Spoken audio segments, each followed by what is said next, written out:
Should we allow people to judge us? Hayaan mo lang yung mga tao na husgahan ka.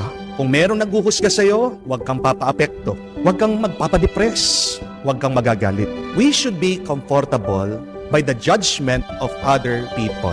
Why is that? Bakit kailangan hayaan lang natin na tayo husgahan ng iba at hindi tayo masaktan sa sasabihin nila? Tatlong dahilan po, tandaan niyo. Number one, because only small-minded people judge. Wise people, they do not judge. Intelligent people tries to understand others. Pag merong naghuhusga, tandaan niyo po, ang taong yan, makitid ang utak, makitid ang pag-iisip. Hayaan mo na husgahan ka nila kasi pinapakita nila ang totoo nilang pagkatao.